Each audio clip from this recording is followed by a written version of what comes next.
सभिया में बैठा हो मारा भाई कह रहा था जमीन जा रही है। मैं तमने उदाहरण बताना चाहूं। एक गांव में एक आदमी को खूब पैसा आवा तो मैंने क्या मैं दुधाणु को डूबो था मैंने 16 नकल दारू लियो 30,000 बेचती थी एने डूबा बेचती थी मैंने 16 मोटो भाइयों बाटे बाटे फरवा लागो अटे बाटे रगड़वा लागो बीजे आदमी कहूं कसरा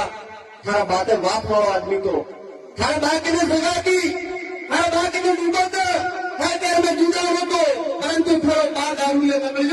एक हिंगड़ी बेची खाचो તમે મને પણ ગુજરાત મોટો કરીને ભૂલ્યોગા ને અગર તમારો સજા થાયગા તો તમારો સોળો તમારે કાઢતું કરે ને કરે બાકી हमारे 5 जगह अगर हमारे बगल लड़ाई लगी होता तो 4 जगह नहीं जाती। आज वोट नहीं बात कर रहे वोट नहीं बात करी दिया था कि नेता एवं बनाओ अरे मारा भाई हमारे तो हूँ पूछो मगुड़ा में मोको टूटी जाए पर हमें पार्टी के जाने टूटे एक काटा पर थई पार्टी आपने बनावा है चुनाव आपने बना है परंतु आदमी ने तैयार वो करवा जुए जे आपने हक अधिकार की बात करे आपने जंगल जमीन की बात करे आपने आने वाली पीढ़ी की बात करे सरपंच बनावा